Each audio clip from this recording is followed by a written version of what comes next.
What's going on, everybody? Welcome back to Breakpoints. As Sam starts laughing during my intro, this is episode 12. We are joined by none other than Jason Rolf today. Jason, how are you, buddy? Good, thank you very much. Awesome, man. Awesome. Taylor, Sam, how are you guys? Absolute shit. Absolute shit. Bangers from Always Taylor, right. as always. COVID is just kicking my ass, but I'm here and the show must go on. That's right, because he loves you. That's why. Sam, how are you, buddy? Pretty well. It's finally the last weekend that you guys will see me with this background. I know I get fun of there's the slightly off-center sign on the back, so that won't be there next week. It won't bother you. I love Oh, it, sweet. dude. I love it. So you're officially moving in, like getting everything into your new house next week? Yeah, it's this weekend. We're moving all the big things. This place is like half empty as it is. Just getting the big stuff: bed, couch, dresser, all that fun stuff today/tomorrow, and Okay. that'll be all she wrote. So if you say this weekend, that means your weekend starts by you filming Breakpoints with us very early, and then you're moving everything? It works out perfectly because normally we record these things at night, and now I can just move everything through the day. I don't have to worry about it. I don't have to like leave this here while we're moving stuff. It's perfect. All right. Fair enough. Fair enough. I'm here for it. All right. Well, after I have managed to derail the podcast in the first 2 minutes about Sam's house, let's jump in and let's start with what we always jump with. How was your week in Flesh and Blood? Taylor, you go first. I've been working on RKO and played some Marlin as per usual, but nothing crazy. How about you, Sam? So some of you guys will have seen the articles going up probably at this point. I've been doing a lot of testing on the new set. The general primer for Super Slam is out, and the Pleiades one just released last night. Doing a lot of work on Tough Nut and Old KO as well, and a bit on Lyeth. Most of the RKO stuff is coming from everybody else. Hero is an enigma to me, other than just value suit math. And I think the Pleiades was a lot more interesting, and Tough Nut I have a surprising amount of interest for. So things have been a lot of fun trying to get those decks to work, but I'm not extremely excited for their breakout in CC right now. Don't look like they're gonna be top level competitors at least, but they'll be all right.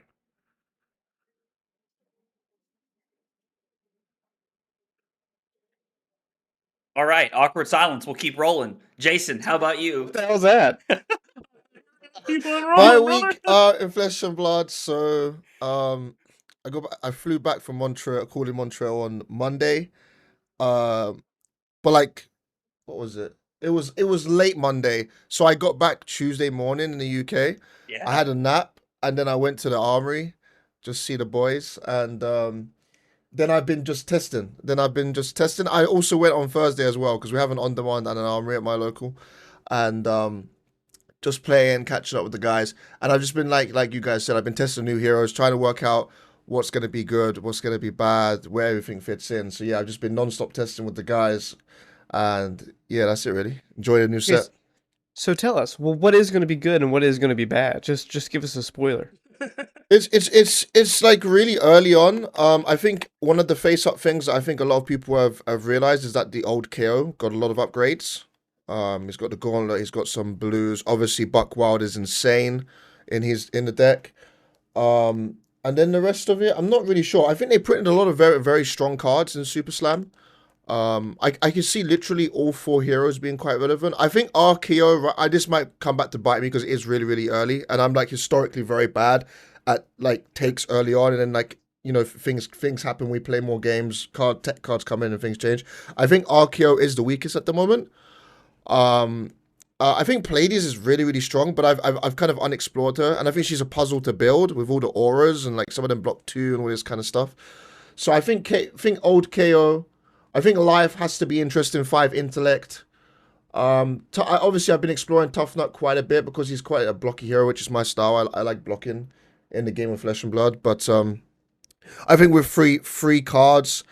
Like the fact that one of the cards basically always has to be a pitch in a blocking deck. Sometimes you want to block your whole hand is a bit of a like thing to get over, which I've not been able to do so far with the few days I've had And then looking at the old heroes, I'm sure Florian will still be relevant as he always is. Although I think he'll struggle with the intimidates of the reviled heroes.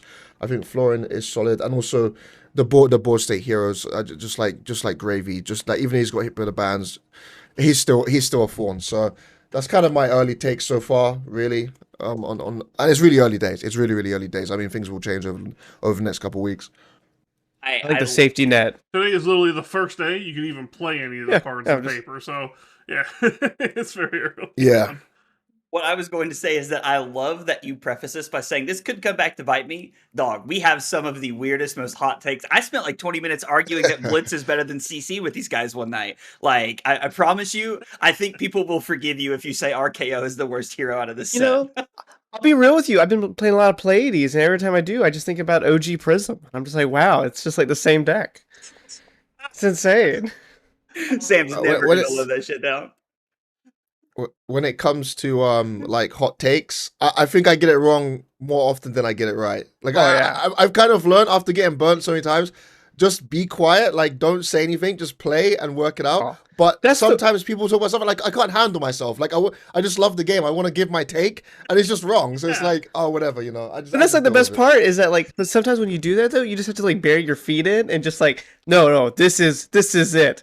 And they're like, really? You're like, yeah. If you say it with enough confidence, anybody believes you. They're like, you know what? I think Taylor's right. It's like, wow, that's really insane. Just bury your feet in. I have no words for how toxic that is and how much I feel like that describes so many interactions I've had with Taylor since the day I've met him. Dude, it's so good too because it's like, wow, he said it with so much confidence. He must be right. It's like Taylor's just trying to gaslight everybody and command the room with that fake confidence. I love it. It's easy too. People like if you say it loud enough, people believe. That's why I have a fucking podcast. Oh man, it's amazing. So Jason, kind of like digging into, you know, everything this set, you know, you just mentioned you got back from Montreal.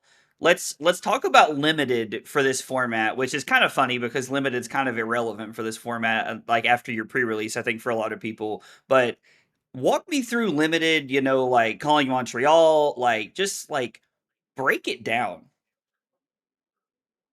Okay, I might go on a bit of a yap session. A little bit of a yap session. I'm sorry, guys. So in terms of this format, so okay, I wasn't even going to go to Montreal because I was thinking, like, you know, this is going to be a joke. You know, I'm pretty sure everyone said there's no weapons. Like, no weapons is the elephant in the room. What is going on here? So I thought. So the first thing I thought what would happen is that there would be a lot of ties. Now, I think there probably was a record amount of ties at Montreal, but it was not nearly as bad as I think myself and a lot of other people were thinking.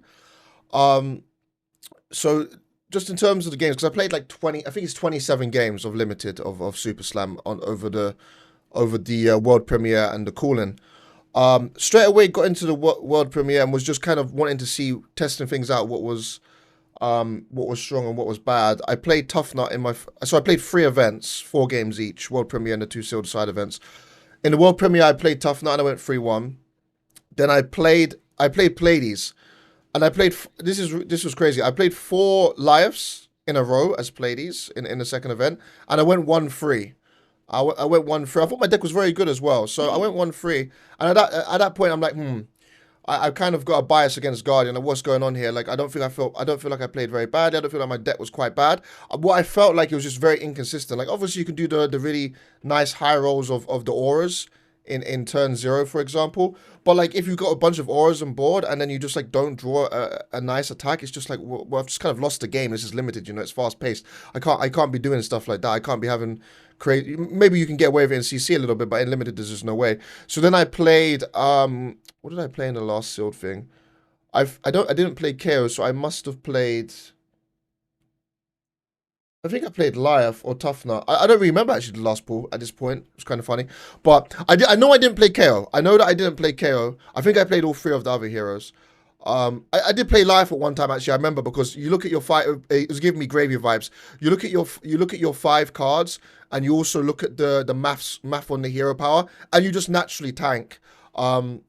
So I remember that thinking, oh man, I'm tanking. Like this is gonna be scary in the cooling tomorrow if I'm gonna have to tank every game.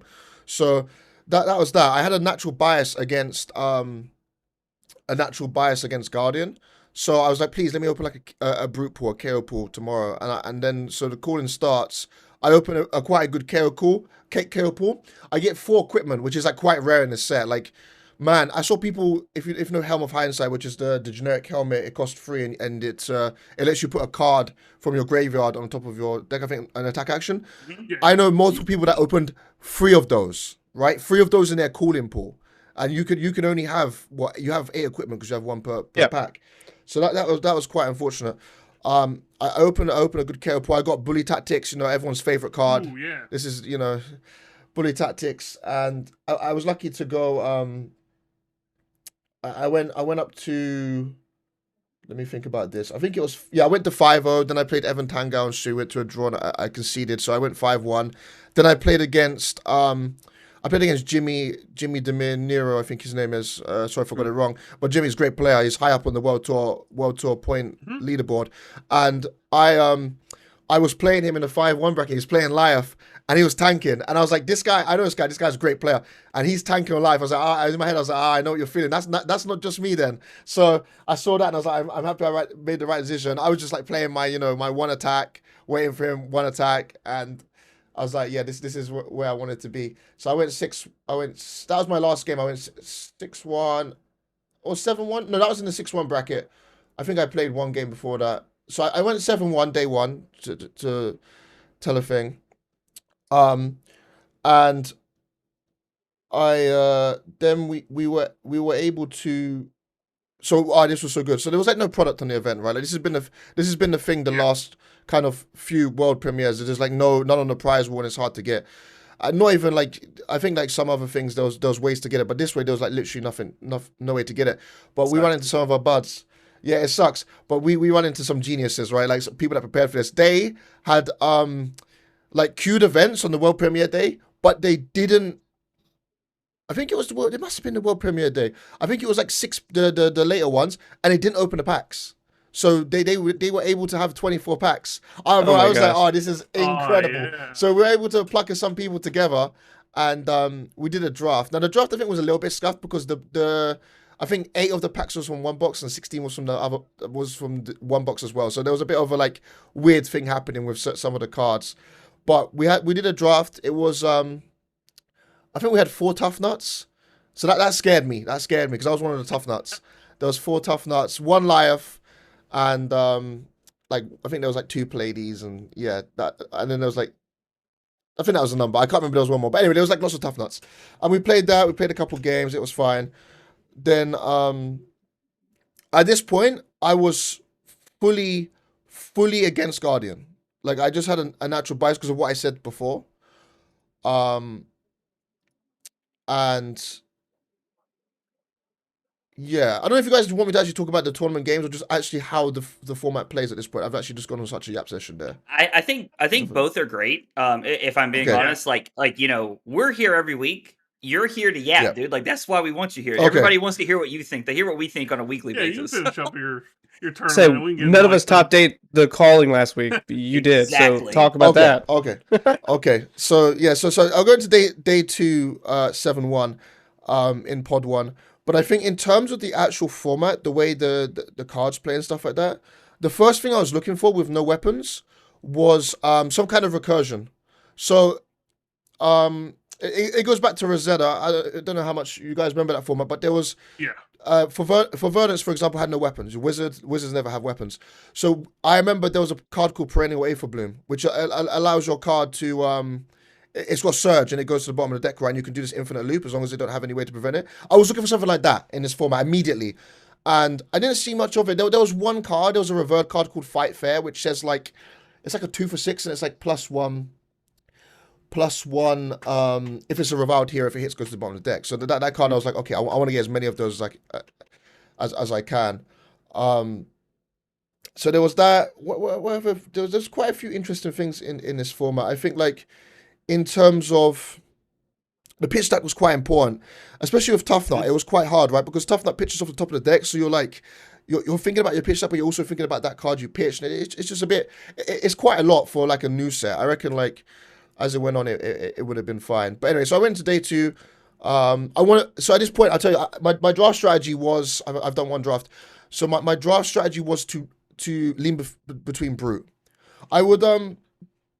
I'd play either Brute, depending on what comes through. I would play Life if it was given to me on a platter, because Life, we'll talk about that a little bit later. Life, I think, it could be a problem in this format. Like, it was just, I was seeing stuff in the world premiere where, like, after, in day 1, once I lost Evan on stream, and he was 6-0, and he went to his next game, I saw him like 5 minutes later, and he told me, I think he played against Rob Catton, and what happened is, he hit him for 27 with confidence. That's just unheard of in limited. Like when I heard that, I initially was like, okay, I'm just looking at live and CC immediately, because when have we ever seen 27 in limited? I actually died to someone. He gave me 18, and then the next turn he stole my confidence as played and went 18 confidence, and I died, and I was like, okay, well, this is crazy. And it was 5 minutes in, and that was when I got my lunch, so I was happy about that. But yeah, so going into day 2, I was like, yeah, man, you guys never have that, like sometimes you need a toilet or something, and your games keep, well, maybe it's my problem because I play fatigue, keeps going to the end, and it's like, you're not even packed up, it's like, round 6 has been paired, and it's like, oh my lord, man, I'm hungry, I need a toilet, like leave me alone kind of thing, so. I've been there before. Yeah, man, it can suck real bad, so I was like hedging Brute. I was hedging Brute for sure. I just thought the lines looked very clean. I like the one action gameplay of KO and Toughnut. And obviously Toughnut was really hard for players to get over originally. Like he's like very sneaky in the way he is. Like you make obviously a bunch of toughness. You have like the sneaky plays where you can Toughnut on their turn. You have like different plays to manipulate that. You have like the shoes that cost 1, the Toby Jugs. You have Diggins. Diggins is like such an MVP, right? You just block off the top, and it stops the variance of you going off the top to try and get to pitch for your turn. So you can play with your hand whilst also converting your Toughnut ability. So that card was brilliant.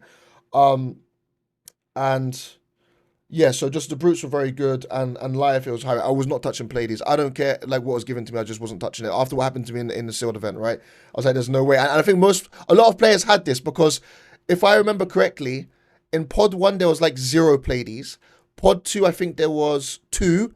And then in the top 8 pod, there was 1. So this was a common theme. Like people did not want to touch Pleiades. So I get in, and I just start taking Brute cards. If I remember correctly, what was my pack 1 pick 1 in there? Oh, my pack 1 pick 1 was a Majestic. This was incredible. So this is my pod 1. This is the first pod of the day, and I was in pod 1. So it was the streamed pod. And I got the Majestic was, I think it's called like Good Nature Brutality. It's a revert. Yes, it's a. The thing that blocks 6. Like no, not 0 for for 6. No. Yeah. So I'll tell you what it does. It's a 2 for 6. It blocks 0. Yes. It's a yellow pitch, and it says if you have no cards in your hand when this defends, it gets +6 defense, and it also cheers you. So it's a 1 card 7. It's insane, right? So I got that, and I was like, okay, well I'm gonna take this. I'm gonna go in this lane. And if they cut me, then I'll move quickly. I need to be quickly when I get cut. But I'm gonna go in this lane because this card is insane. And what happened to me in the draft as well, what I noticed, I don't know if it's because it was early days in the format, but the split of the cards, it's like, I think it's 5 class cards or 5 talent cards. I think it's 5 class cards, 3-2 split. Then it's like talent cards is 4 talent cards, 3-1 split or 2-2 split. Then you have like the generic equipment, rare plus foil. And what I was noticing when I was drafting, it was really hard to tell what people were taking or what was open.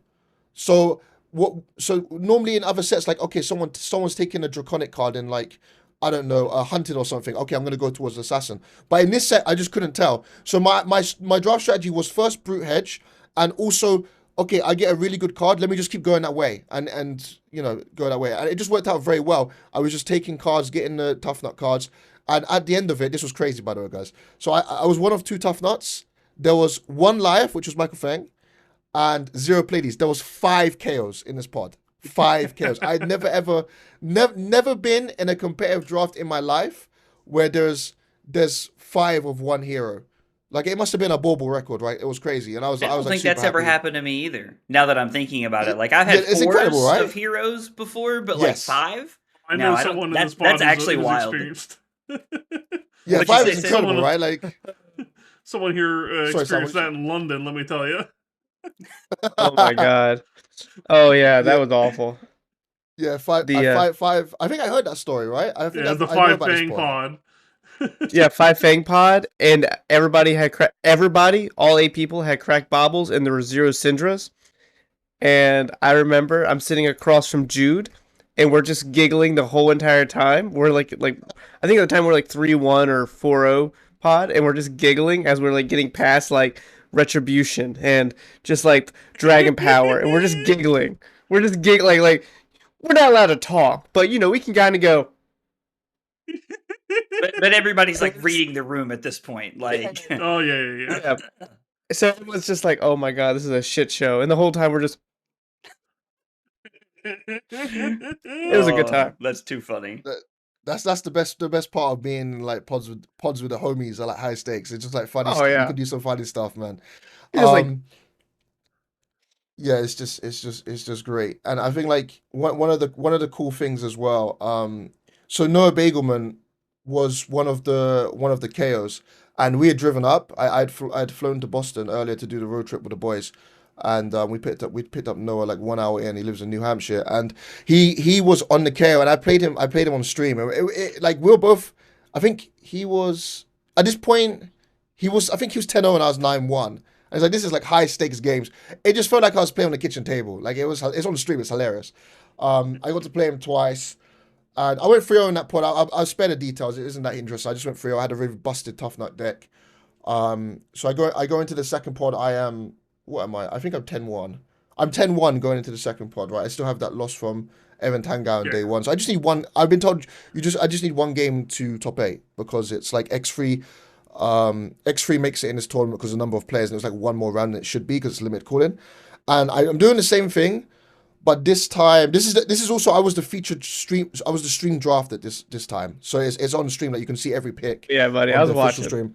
Yeah. So I had this like really interesting thing at the beginning where it's like Red Comeback Kid. It's like an insane card. It's like a 3 for 8 that cheers you if you're behind. It's like one of the best cards in the set period. It's just really strong. And I had that, and I was between that and like maybe like another generic, and then like Yellow Mocking Blow. That's another card when you talk about later on. By the way, like, Mocking Blow is just ridiculous. And I decided to take the better card, and quite not slowly, but the thing happens. Like I get like pick 7. I'm taking tough luck cards, and my lord, I just see the most ridiculous reviled pool getting passed through. So I'm like, oh my god, I need to get one game here. I need to get one win. Like this is gonna be so tragic. If I go 10-1, go into the second pod and go 0-3 in like bubble, like this is gonna be ridiculous. So No. I just to kind of emphasize how crazy this was. You know there's a Life blue aura card called 2 Steps Ahead. Yeah. Yes. Play it at the start of your Makes a turn, confidence. makes 3 mites, makes a confidence, right? Yeah. I saw a rainbow foil one of those, and in my very next pack past me, I see another one. I'm like, oh man, this is streamed. This is so bad. It's gonna look so bad, and like just lots of reviled. And I'm like, I don't really get normally quite stressed from cameras and stuff. Like I've been on stream. I used to be literally a full-time streamer, right? Like I was living off streaming for a few years back in the COVID days, and I've been on stream many times, but there was something about that draft. Like there's something about the camera right behind your shoulder. I remember like I open the pack and I get the cards out and I count 13. I'm like, why? I'm 13. Immediately call Judge, and Judge comes over, wiggles his finger in the pack, and I've left the card in the pack. I've never done that before. Everyone's laughing. Everyone's laughing, and Noah Bagel's like, here we go, because he's just been feature stream. He knows how it feels. So I had this like awful draft, and I lose to Noah because he's like 1 or 2 off KO. His deck is like Blitz, just ruins me on stream. And I get a really close game on Craig Krempels. I play against Craig Krempels, and I beat him in the mirror on stream, locks me, and then I lose my last game. I go 1-2 and I get into the top 8. So very happy with that. Going to top 8, similar kind of thing. I go tough nut. Everyone thinks I'm forcing tough nut, by the way, but I'm not. One of the things that's happening here is that Noah's made the same thing as me. I spoke to him afterwards. He had done the same thing where he'd played Pleiades in the world premiere, had that awful thing and avoided it. So we're on the same thing, but he's like going KO. So he's been forcing KO. I would love to have KO. I think KO is fantastic, by the way. But I get another tough nut. I play against Jordan there, the Canadian's Nats champion. And fun fact, so I play him in the top 8. He's on the one of Pleiades. I'm on the one of 3 tough nut.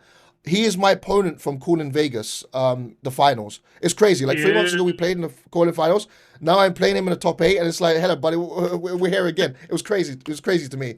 And he's a great guy to play against. And I play this game. It's very close. He bricks quite hard, actually. Like bro, there's one time there's like this 3 for 8 card. They've got like a 3 for 8 3 for 8 card that blocks 2, and it's a red card.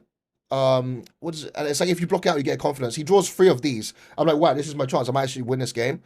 And it gets to the point where he's on. We're on. I think we're on. Yeah, we're on 7 life each. This is the last turn of the game. This is the end of my tournament. So 7 life each, and he set up like an aura and just passed to me. And my arsenal is a 3 for 7. My hand is Buckwild, red Buckwild, 3 for 7. Go again if you have a 6 in pitch. Another 3 for 7 red, and then a blue 6, which is the only blue 6 you can get. It's like a super rare. And I'm like, okay, this is it. So he's got the aura down. I play Buckwild off of the blue, get go again. He puts an equipment there. He goes to 1, so I know he's gonna kill me because he's putting equipment there. So at this point, I've got a 3 for 7 in my arsenal and a 3 for 7 in my hand, and what? So off the top, I need to get a yellow off the top or a blue because I can pitch the 3 for 7 in my hand to play the one on my arsenal, and my deck is like it's like half and half, and I pitch off the top and it's a red. I am like, oh man, I passed to him. He does some crazy stuff, throws 90 confidence, and I die. And like the boys are grilling me because on pack 1, pick 1 in this draft, I could pick between a 2 for 7 generic and a Garland of Spring. I was really down on Garland of Spring, which is like the Blossom of Spring, like you pop it. Oh no! Yeah, the you get a resource. One.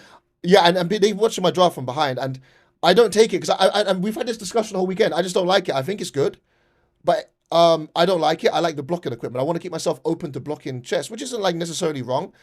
And it would have changed the draft anyway. But I'm thinking like straight away, Alex is telling me, Noah's telling me, and I had this like conversation with Noah, like, no, Garland Spring's the best because it allows you to play the hero, and I die like this, I lose like this. So sorry for the app session, guys. That's basically my tournament. That's how it went down.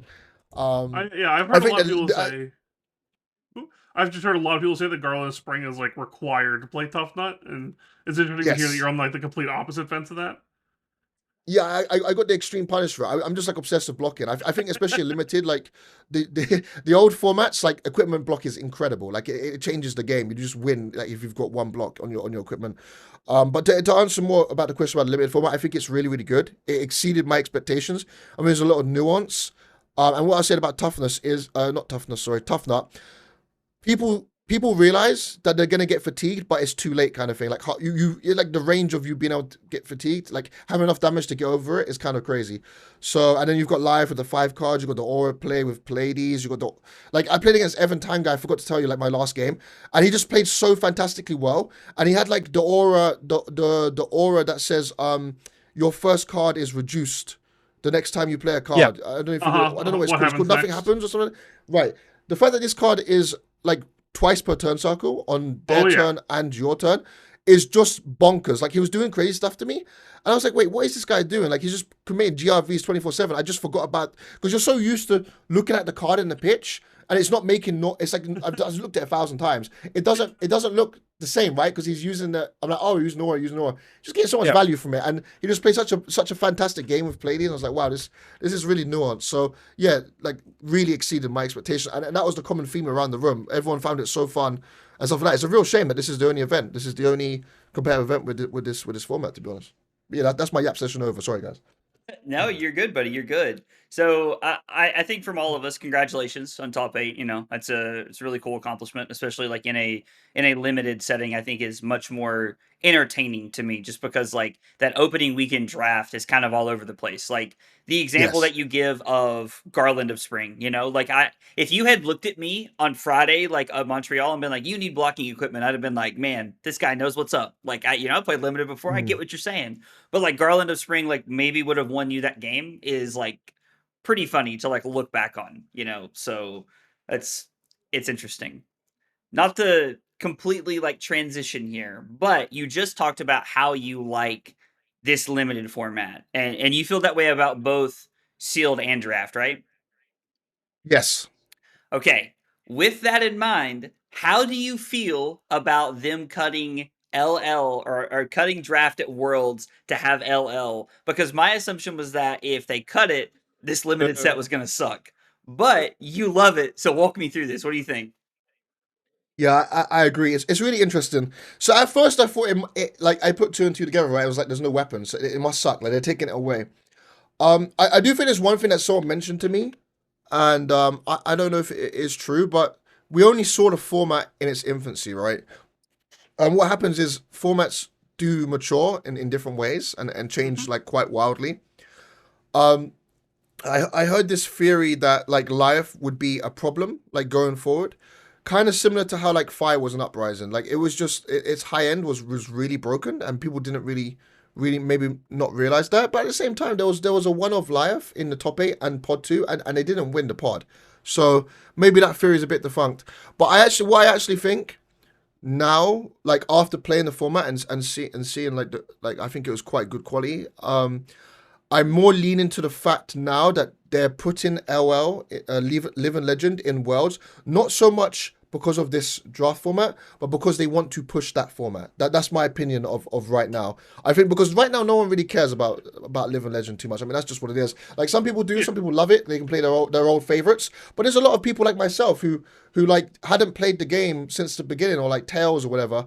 And I'll tell you just like an anecdote. I remember watching the first Living Legend, the first Living Legend tournament, which was the Battle Hardened at Worlds Barcelona, when there was 8 Starvos in the top 8, right? What a shit he show. was just, yeah, he was just unleashed. And I remember watching the players, the quality of players. It was like Lucas Oswald, Charles Dunn, George Roger, like Jacob Tross and Francesco just bubbled. These guys all had 1,000+ games on Starvo. They played it when it was the thing. Like Charles Dunn's like almost half his resume is on that hero. So it's like, maybe that's not true, but he's got a lot of results on that hero.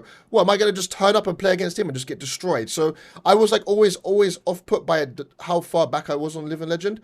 But also like, it's not really like, okay, cool in Chicago. There's been like I think a couple LL tournaments now, maybe like one.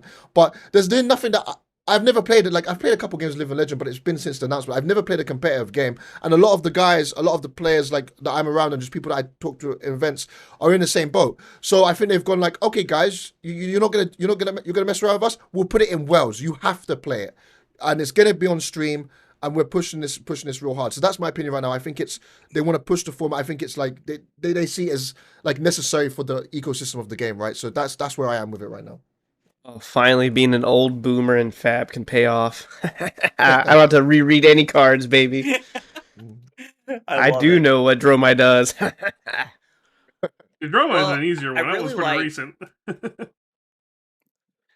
Okay, I know all the chains cards. Is that better, sir? That is definitely. Have you ever played Prism?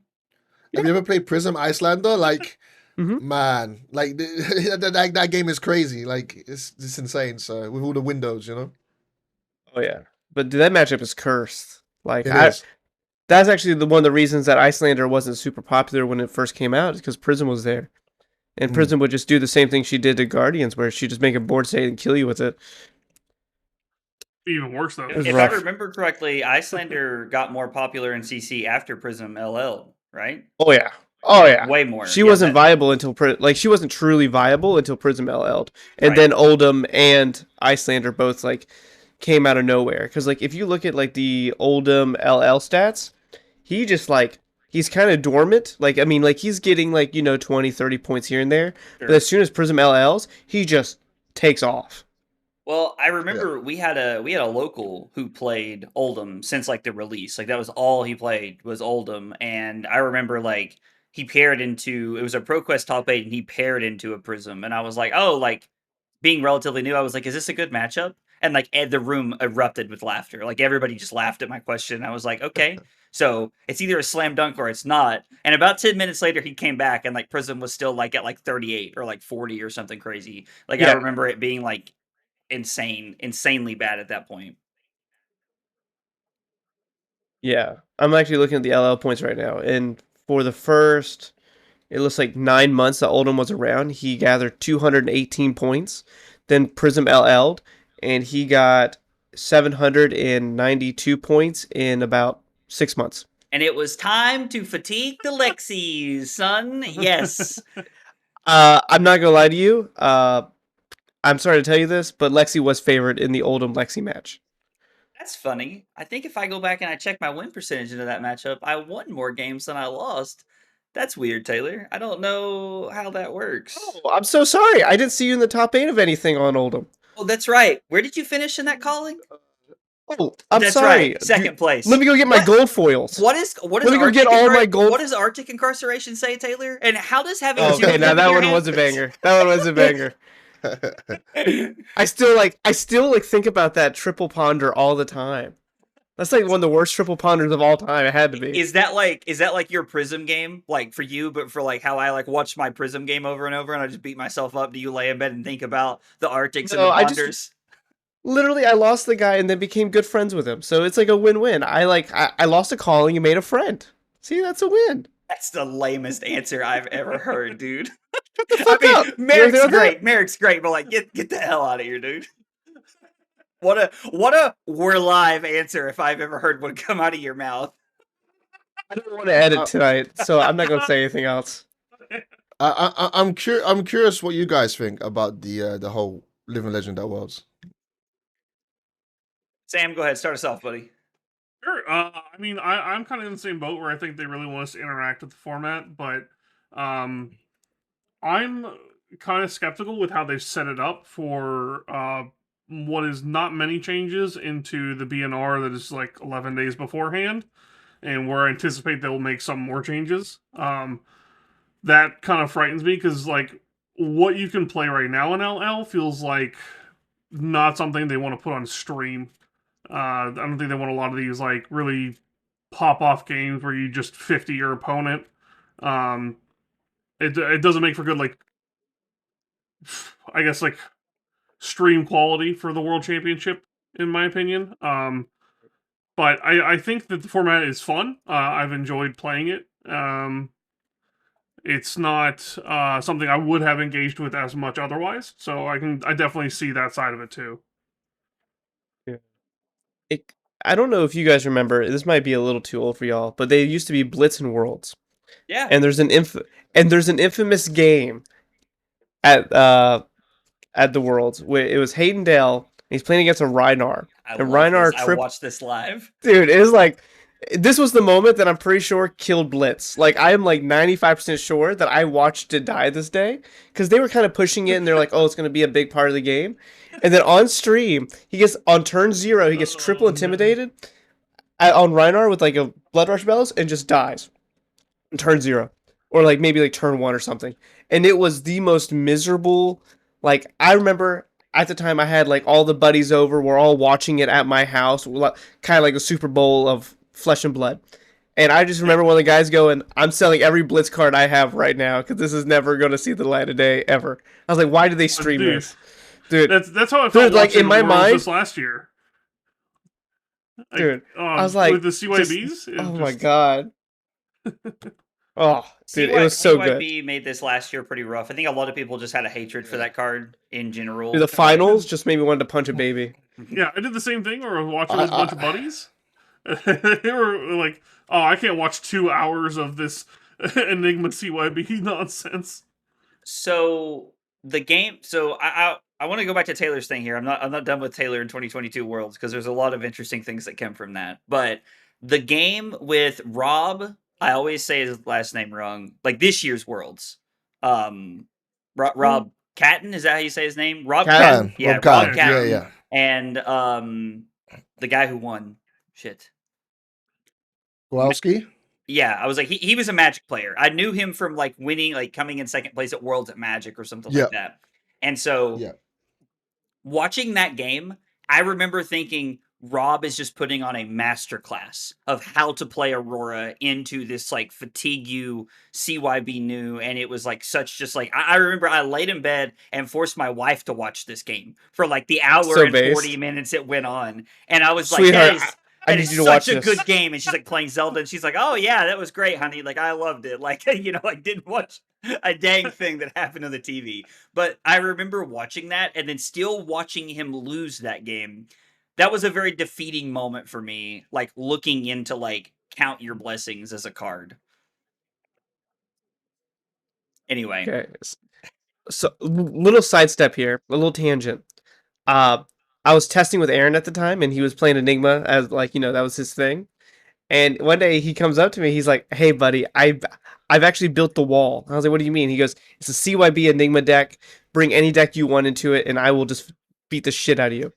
And we were like 15 games in, and dude, I was like, I hate this card. It was like the full 9 CYB. It was like when it first came out, because like I mentioned it to him. I was like, we should try to build this, dude.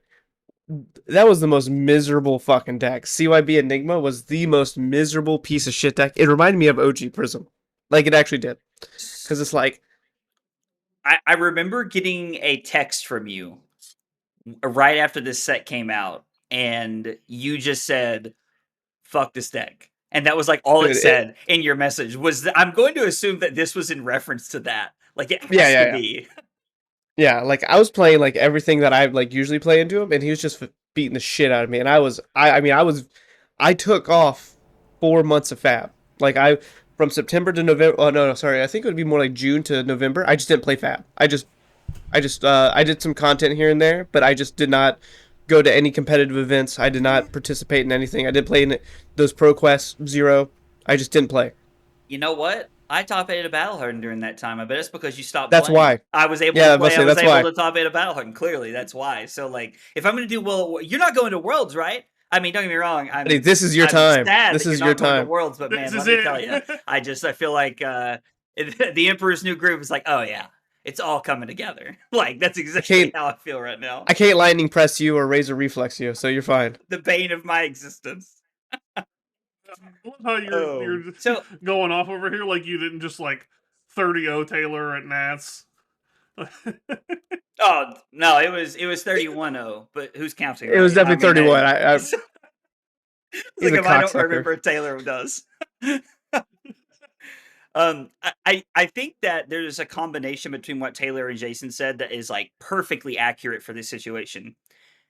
2022 Worlds showed us that they don't want limited to be a massive part of the game. Like on this like high, like impactful level. I'm being serious. I think them playing Blitz over Draft showed us that like maybe they didn't want us to play limited and I don't know. But they played Blitz in a format that was clearly not tuned very well at that time. Now, I think Blitz has gotten better over the years, as we've discussed in the past. I won't subject you all to that. But the disgusting stuff they're putting LL on us now. Like, they're kind of like, I think I've heard some people say they're forcing us to play Living Legend. And while I don't think Living Legend's that bad, it is interesting that we have a set that Jason is saying we loved the limited version of this set that we could play at Worlds. And instead, we're now going to turn around and play LL, which I think to a lot of people has kind of felt weird. Because Sam also like hit it that it's bad for coverage. I think it was Sam that said that. Because it's like, do we want to watch the Briar Mirror 3 rounds in a row day one?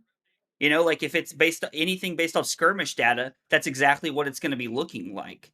And I mean, I haven't played an LL event since that Battleharden last October. Like almost a full year ago, I have not had a reason to play LL. And now there's a ProQuest coming up I'm about to play LL for. So it's like I'm pulling out all of my Aurora cards because I don't want to buy Briar stuff in case it gets banned.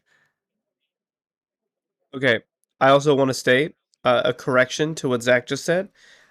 Worlds in 2022 had 6 rounds of draft, 4 rounds of blitz, and 5 rounds of CC. Oh, is this the one where they played all the formats? They did everything? They played 3 formats, yeah. Okay, yeah. Whatever. I just want to make sure that everyone on the podcast, like, I know that you said that, and so, like, probably 10 dudes just started screaming in their car while listening to the podcast. So I just want to make sure that we have that clarified. I'm glad you corrected me because I thought that they did the CC Blitz thing in my head because that's what they're doing for Worlds. But I guess... No, dude. That was free engagement. I shouldn't have said anything. Blitz replaced CC Day 2, right? Is basically what happened for Worlds 2022? Yes. Okay. I'm looking at it. It started off with Uprising Draft, Classic Constructed, Day 1. So there was 8 rounds. It was 3 and 5. Then day 2 was Uprising draft for 3, and then Blitz for 5.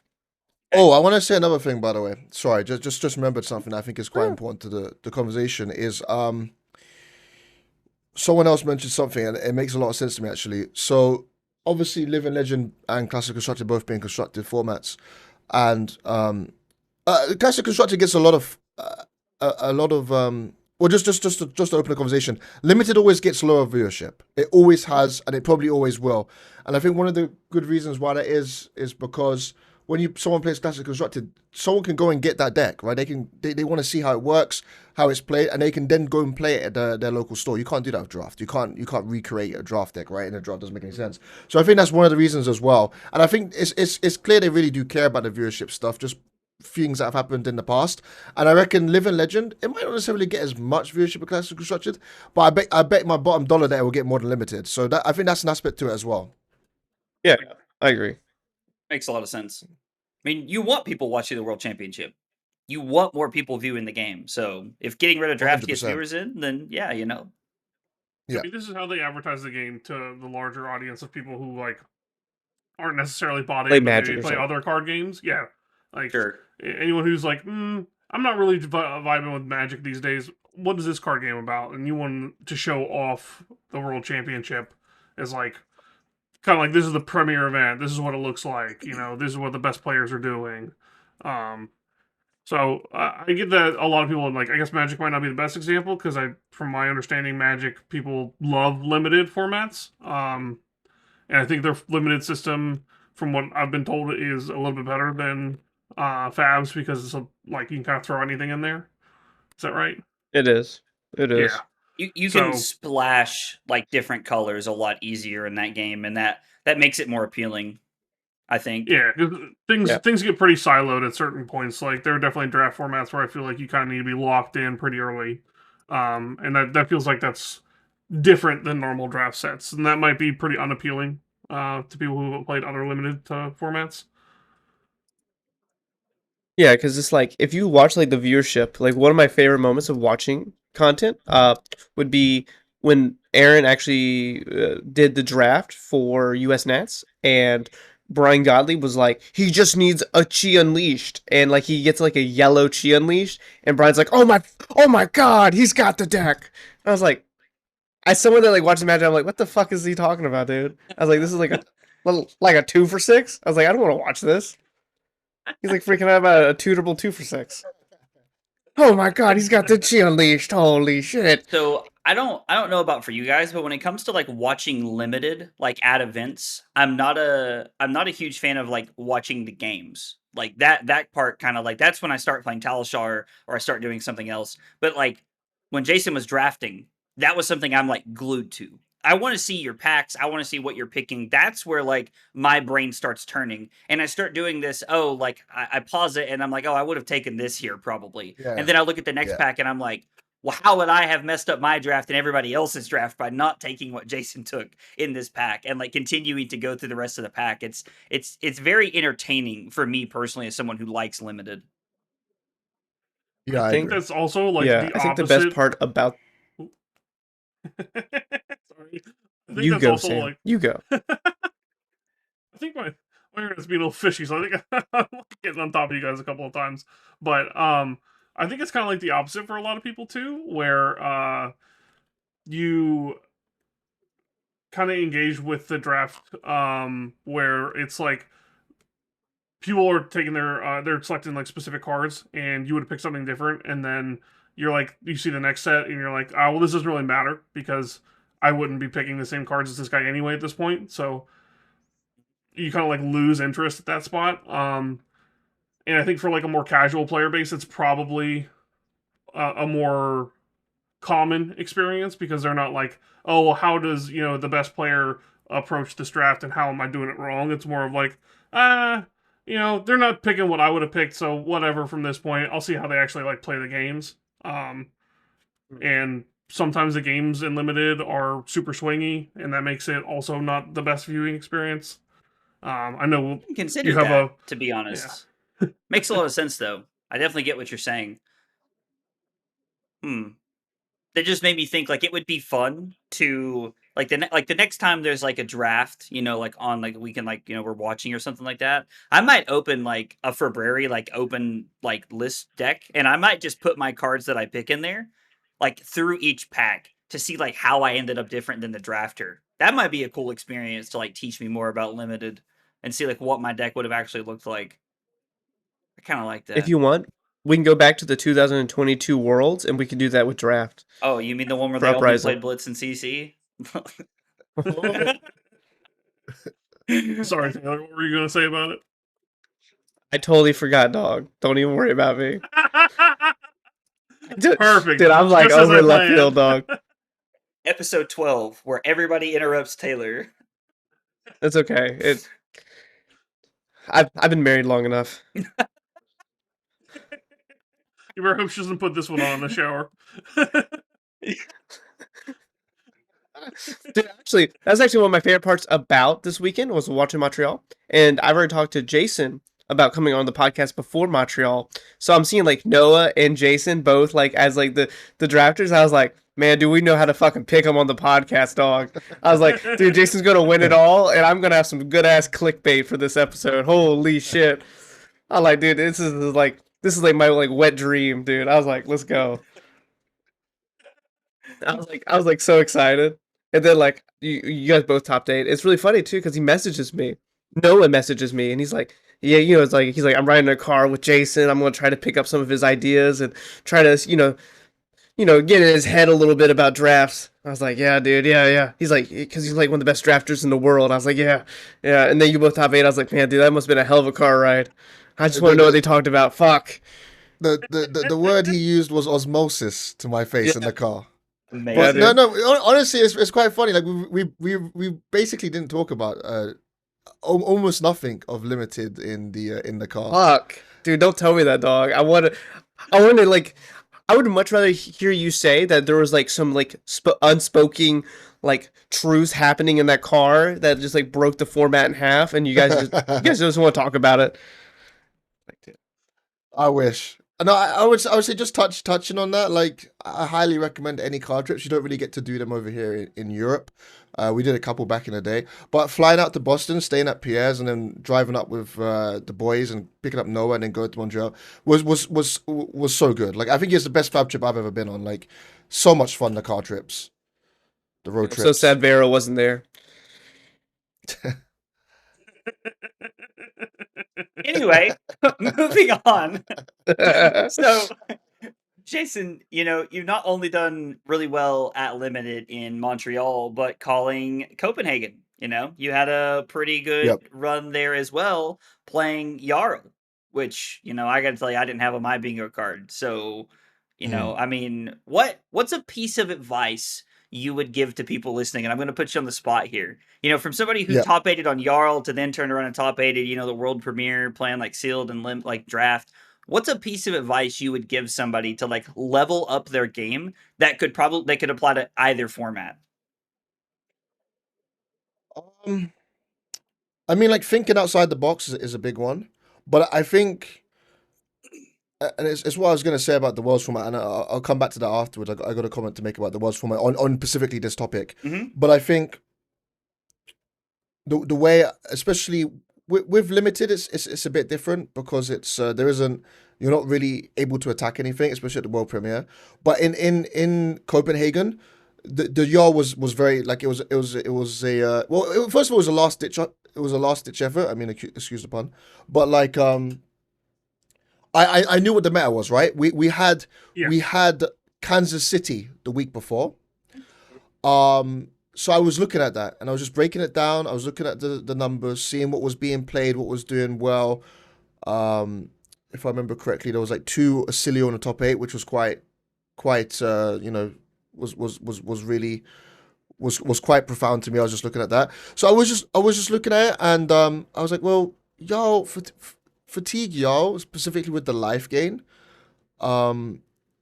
It's just good against all the heroes, right? And like you said, it was on your bingo's card. It was on anyone's bingo card. And I think when you bring a deck that no one is prepared for, you get extreme amount of EV.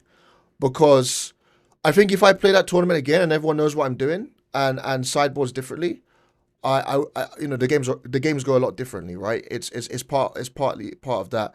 But advice would be, in terms of Copenhagen, how I did at Copenhagen, and in limited as well. Definitely in Copenhagen more is, don't always go against the grain, because if you go against, it's risky. It's very, very risky. But if you go against the grain and you're correct, the payoff is just so massive. Like there's so many games that I sat down, and this is no offense, this is no disrespect to some of my opponents on the day. I had fantastic games, formidably close games, but there was a lot of games in that tournament where I had sat down and I had won the game because my opponent, because the way you specifically play into the Jarl list, you need to either know. I mean, it's normally both. You need to have the cards, the tech cards for it, and you need to know how to play against it. So I played like 6 Slippy, and in Slippy, obviously, you have to stack damage. I've got a million defense reactions. People were just playing their cards into me, right? They weren't used to it being fatigue Jarl. And another thing as well, like there was Jarls on the field, but they were mostly mid range. And we'd seen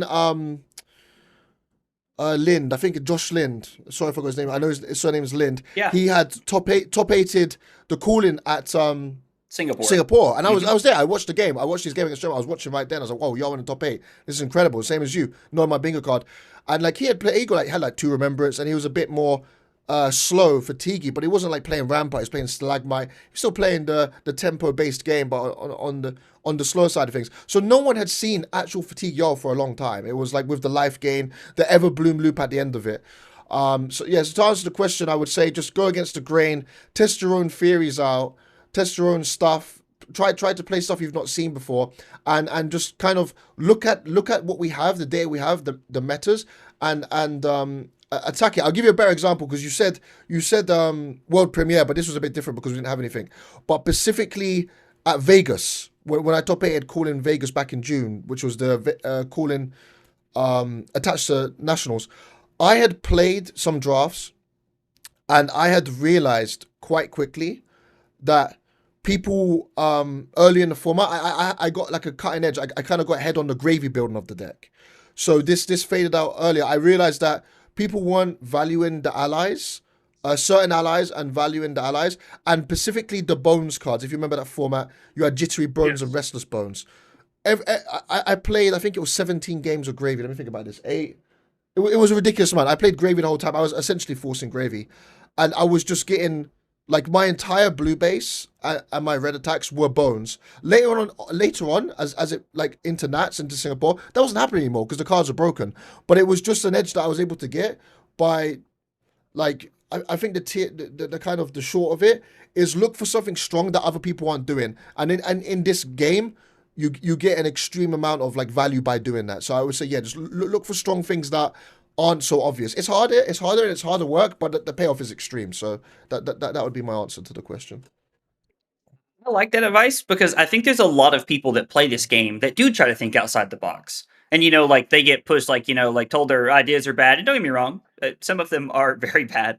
But, like that kind of thinking, every now and again leads you on to that, gold nugget where you're able to like, take down an event or do very well. And, that goes for kind of anybody, if you have a deck that, people aren't prepared for, then you kind of get some like you were talking about the Slippy matchup with Jarl. That's a really cool thing to like watch your opponents like kind of flounder, because they probably takes a few turns at least before they realize what's going on. And at that point, you might have already like accumulated enough advantage to be where you want to be in the game.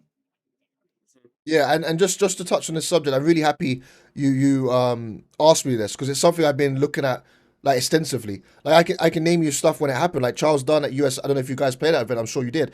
The Charles Dunn US Nats 2023 when he played Fatigue Briar. Yep. He talks about this in extensive length. And Briar was still a very popular aggro deck, and he said like the Lexies were just siding into me wrong, and it was and it's not their fault. I mean, it's what they're used to, right? Like it's hard to go against your muscle memory. Or like I think even the CYB Enigma you guys discussed at Osaka feels this as well. Like it was kind of a known commodity, but it kind of went under people's radars. And then I think like shout out to the player you might not necessarily know, but there's a Brazilian player. I don't know how to say his surname, but his name is Pedro. I think it's Ugiani. He is like one of the best rogue guys I've seen. Like he nearly top 8'd, he top 16 Wells Barcelona on Rhino, right? It was a answer to the mechs being around and just being able to play against, like, it was good into Icelander, for example, and there's a whole situation there where he could have top 8'd, and then he's just top 4 Brazilian Nats on Katsu, and this was before the new cards were ever, like a $200 Katsu. So yeah, I think right now the game is very underexplored. A lot of people, it's like you can take like Slippy, you can take a meta pick and do very well with it, and it's a lot less work. But there's a lot of room for exploration, and that's what I wanted to say about the Worlds format. When you asked me about Living Legend, we have no call-ins going into Worlds. We have no call-ins. We have Battle Hardens and we have PQs. We have a very limited amount of PQs. I think it's like 30. And we have Battle Hardens. And for me, whenever I go off Battle Hardens, it never ever works. It never translates to bigger tournaments because they're more localized, there's a smaller amount of players. This Worlds format is a brewer's paradise. You come in there with a rogue deck that is very, very good. You're just gonna come out of, like, you got a chance. You got a good chance coming out of 100k. Like, it's insane because it's in the top 8 as well, right? You got the best of 3. We haven't touched on that, but you've got like that best of 3 format where Living Legends gonna play a part in the top 8. So for me, I think it's the biggest brewers opportunity we've ever seen in the game. So, oh yeah, I really enjoy the LL format, and as Sam has probably seen from my numerous amounts of messages, there's always something to brew in that format. yep. Love it. I love it. Bring it off meta deck, walk out with 100k. Can we fit that in the description somewhere? Hell of a tagline. You heard it here first. But like, when we all see just Taylor for, like, Worlds, we know that Jason's advice really stuck. well, it's like, what was it, Chicago, whenever we did the LL tournament, it's like, me and the group of guys, what was it, Aaron, Prodigy, and Will brought, like, super aggro Herald Prism, Damien brought Fatigue Lander with, like, CYBs, me and Austin brought, like, OTK Florian, and none of us just didn't, like, we just wanted to brew. It was like the most fun we've had. Like, we sat in chats for hours just being like, okay, well, what if we just play this card and this card that we never got to do? Like, what if, like, Florian gets Scalata and we just play Germinate for 175 at instant speed? And they're like, yeah, let's do that. Yeah, let's do that. It is like, it was really fun. It's just exploring the format. It's like, well, you know what works really well with Waning Moon? CYB and Tunic. It's like, actually, I love it. it was a good time. I mean, I think that idea of, like, brewing with your friends, takes you back to, like, like the very, like, basic rudimentary, like, fun of what it means to play cards. Because I think a lot of us, and it happens to me a lot, I get hung up on winning or trying to play the best deck or doing this, because I want to do well at a big tournament. But, like, when you're able to just sit down and, like, have that, like, moment with your friends where you're brewing, you're trying all this nonsense, and a lot of times you come up with, terrible decks. It's personally been a lot of fun for me. Like, it's honestly more about the experience of getting to hang out with your buddies. Yeah, it's a lot of fun. It's a lot of fun. And just a funny anecdote as well. The Yao deck, I pivoted 2 days before the tournament onto that deck. My God, 2 I days love before. this so much. Yeah. 2 days before, because I was desperate. I was gonna play Florian, and then I was getting beaten up at the Armory, like 1-2s, 0-3s, like just destroyed. And I was like, I can't take this to a call. There's just no way. And so I saw my teammate Michael. He had played at in Canada, an Evasion local store like event. He had played Fatigue Yao. Basically the 80 that I took to the tournament, and he fatigued an Ira. He was telling me about this, but I didn't really believe it. It's like a meme, like he's just like obsessed with fatigue, and seeing is believing kind of thing. He fatigued an Ira, then he fatigued a Cilio. I was like, hold on a second. No, Florian's lost Germinate. You just destroy the Grasp. You can destroy Compass with Gravy. He's beaten a Cilio. He's found a way to fatigue Ira, which is through the Everblooms, and yeah, okay, I'll take this then. Why not? And like the Gravy was a question because we was getting beaten up in. This is another thing. I don't know if you guys experienced this, by the way. This is like a very interesting thing that I've discovered quite recently. In testing, sometimes you get kind of like you get a false impression where you're playing against someone in testing who knows what you're trying to do, and they're playing a deck that is kind of like tuned to what you're doing. So it's like you get this impression like, oh, it's a bad matchup. But then when you go to a tournament, you can't factor in the element of playing against someone who has no idea who you are, what you're playing, and they have to think on the fly. I think that's a very underrated thing that I'm finding. I don't know if you guys experienced it. Oh, 100%. I think that happens. Yeah, buddy. Testing. Yeah. So that's what makes testing quite challenging. Sometimes you come to like a person like that. It's hard to find that line of where like you're confident in a deck versus like we're testing this deck and it's like, oh, this is bonkers. Is it actually bonkers, or have we like overcooked the meta? Uh, like everyone's like super Yeah. hyped about the KO deck, and I have this sneaking suspicion in the back of my mind that when the meta fully develops, KO is going to be good, but not nearly as broken as we first thought. That's my hot Yes. take, I guess, for the podcast. Or I love it. it's Yeah. going to be kind of like Heavy again, where he's got a good matchup into a lot of decks, but he's not anywhere near as like insane as we originally thought. I'm calling it now, right now. The best deck is probably Kano. I'm calling it. Kano, huh? Kano. It's You know, always Kano. I've got a hot take for the podcast. Why in the hell is Remembrance still legal? Thank you. Someone Yeah. tell me why. I don't understand why this card is legal. Like, I don't know. I think it shouldn't be legal personally, but Falls like into the it same allows vein you to as, have like, CYB. true. But I mean, like I remember watching I watching a PQ with Yarl, and he has 3 Remembrance in his deck, so he casts I think it was like 8 or 9 felons. I'm like, what are we doing here? This is crazy, right? Like, so I don't know. I feel like the card should go, but again, it's kind of a hot take. It's kind of a hot take. I think there's like a short list of cards that are going to eventually be rotated out or in some sort of way. Like I wouldn't mind seeing like Remembrance, Snatch, those kind of older cards kind of rotate out. That kind of make like all. It's hard to explain because it's like I always thought like 0 for 4s were broken. You know, Sync and Fate. And then they printed Shelter. And I was like, okay, so they're never going away. And then they print like Fiddlers, which is like a 0 for 4. I was like, dude, we're never going to get away from this, are we? It's just like the power creep of the game is going away. That 0 for 4s defensively are just going to become commonplace. And I was just like, oh, Yeah, just making way for 0 for 5 offensive cards, easy. Like Heroic Grit. or Mocking Blow. Actually, that's a 0 for 6. Never mind. I got a question for you. It's just coming to my head. It's a bit off topic. Sure. But we've never really had a conversation. If I'm correct me if I'm wrong, did you top 16 London on Was you playing Syndra? No, Or I was playing Aurora. Yeah, and yeah, Aurora, yes, you're playing Aurora. And then after that you started playing Victor, if I remember correctly. You take it to quite a few tournaments. Yeah, Is that so I played Aurora like through that ProQuest season until she LL'd, and then I kind of just like stumbled around trying to find my place in the meta and just started like kind of went back to Victor from heavy hitter days. Yeah, so I've played a lot of Victor as well, and I was gonna ask you what led you to start playing Victor at that time? What was it about the deck? So, if I'm being entirely honest, I love Guardian. I love the mid-rangey like style play. I love that your default plan turns to fatigue. Not like that I'm starting out to fatigue you at the beginning of the game, but if I don't know what to do and I just have to block, I have a decent chance of trying to run you out of cards. Plus, if you want the truth, there is just a high that I am chasing about putting clash cards in front of like 3 and 4 power attacks and then just drawing cards and playing better offense than you did. That is like something that I'm chasing. Yeah, that's fair enough. I was always curious about that.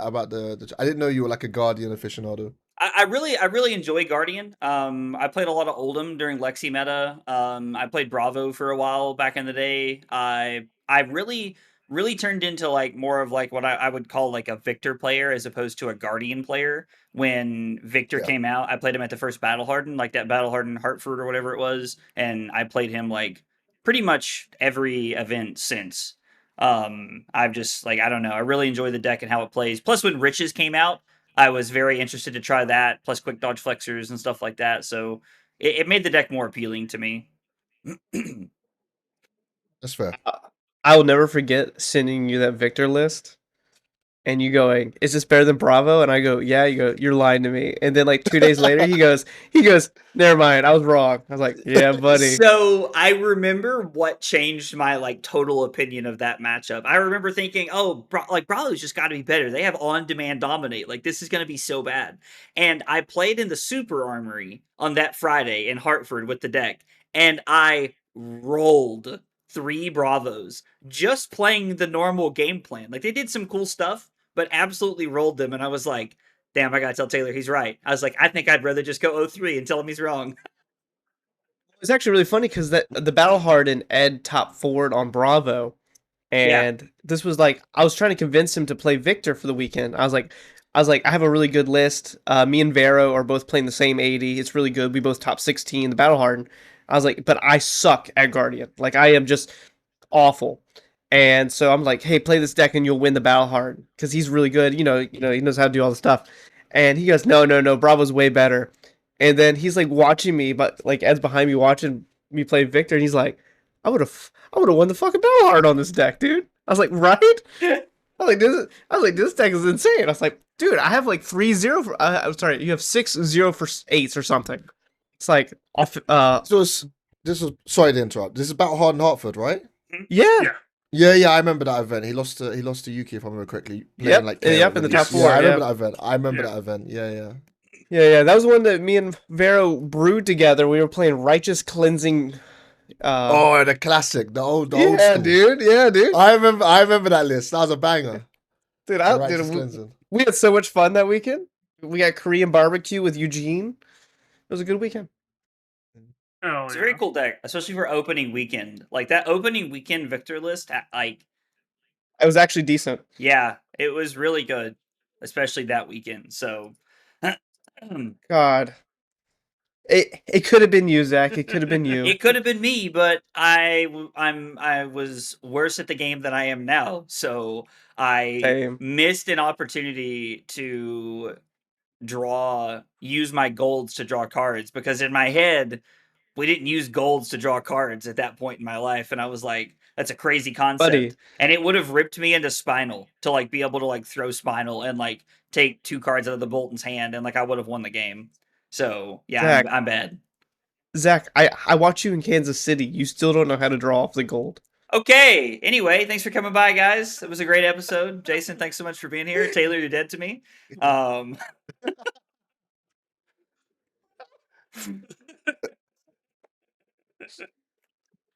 Sorry. Just let the Macho Grande go. Just let me die silently in peace, please. That was for all that was for the calling jab earlier. Now we're even. All right, man. I'm here for it. All right. Well, we got some questions as always on the pod before we actually send it off. Jason, when you're playing a limited format during pre-release or Worlds, where you've never been able to physically play with your cards before, how do you evaluate a card's viability / value as something you want to include in your deck? Okay, I think like number one thing, obviously outside of just the rate, 0 for 4s and stuff like that are very insane. I think you want to. I think one of the best ways to do this is seeing if the card interacts with the hero text, because I think that is a very good start. I'm trying to think of good examples top of my head. I think one of the best examples I can think of is like Cadaverous Tillin from Rosetta. So if no one's familiar with that card, that's an Earth card. It's in red. It's a 3 for 6, and it reads Decompose, get +2. Obviously, this is just good rate, but also it's doing what you want to do with the Earth heroes, right? You're decomposing. So that would be one example, or like a great example in this set. Although it's a bit of a stronger card, but it's a really strong card. So it's obviously strong. It's obviously like powerful face up, but like Big Bully. So you've got Big Bully, which is a reviled brute card, which obviously can only be played in RKO. In this set, I think it's a super rare, and it reads 2 for 4.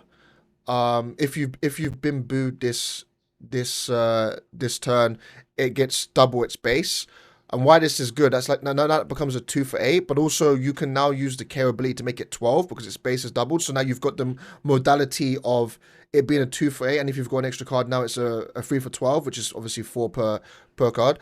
So yeah, just going with the hero text. 3 block blues is a great base to have. 3 block blues and limited are insane. They always have been. They always will be. And yeah, just the thematic of it. I mean, there's obviously in Super Slam is also a great example because there's hate cards. So you have like cards that are hating against the other hero. They get a higher rate. So that's an interesting one to analyze. Like how many do you want in there, etc. Oh, another thing as well, now that we're talking about this, a great thing about this format, by the way, is so like what I was saying before, right? Like when there was 5 KOs in my pod, there's obviously I can tell that there's a lot. Like I can't tell there's 5, but with there no being reviled cards, there's something I was talking to Noah Bagelman about, and I think it's a very interesting part of the draft format. Is okay. So now there's 5 KOs. Me taking hate cards for revered is not good, but the reviled cards, hate cards, now become very good on pick order because there's more chance I'm going to play against a reviled hero, right? So your pick order changes on what's in the draft. We've never seen that before. So that's just a little tangent on it. But yeah, I would say 3 block blues, 3 blocks in general are very good. I mean, that might be a little bit biased wanting to block, but it's very important to be able to block in limited. And cards that synergize well with the hero text. You see the hero text. And yeah, you go from that as with the examples I gave. All right. We got a little bit more of a casual one for all of us. Do you guys have any hobbies outside of Fab?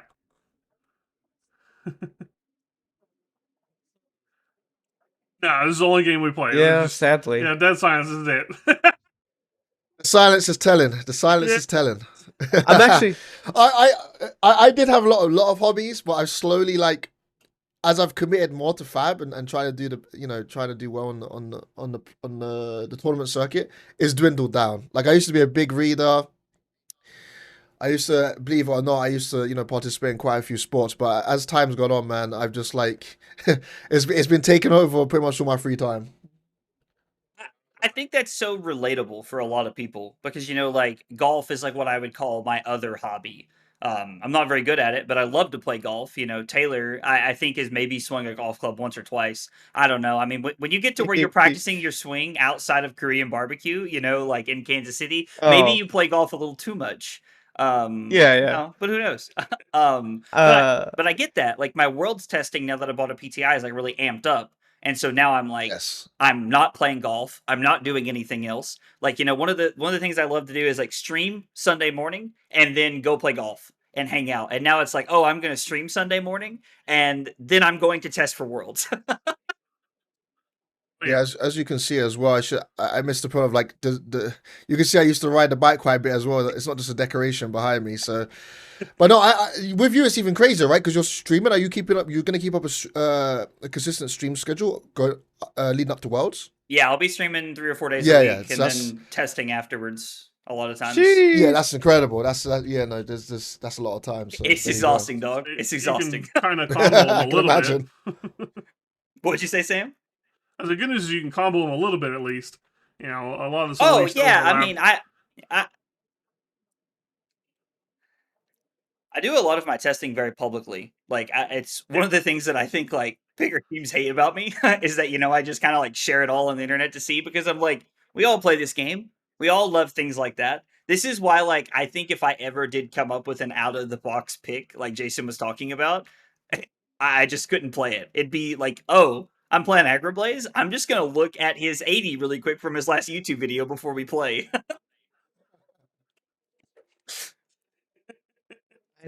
I personally have 2 other hobbies outside of Fab, which are the golf. I play quite competitively, and I play like tournaments and like tournament circuits and stuff, or I used to. And I also go to the gym a lot. So outside of that, that's about it. And hang out with my wife. Yay. Taylor's over here pumping the iron. Yeah, dude, why'd you throw in hanging out with your wife? Now my wife's gonna watch this and be like, "You son of a bitch." He hangs out with his wife and you don't? Dude. What the fuck? Oh my god. He makes time for it? Jesus. That's funny. Sam, how about you? Do you have any hobbies? I mean, I'm kind of in that same boat where Fab is all-consuming. I do read still a little bit or listen to audiobooks in my spare time. I'm into that. I'm into like fantasy genre stuff. Big surprise.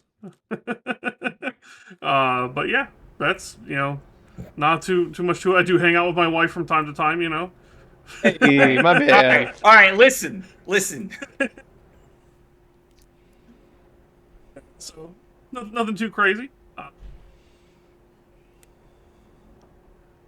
I think that's about all we have for today, though, guys. Thank you so much for joining us, Jason. It's wonderful having you on.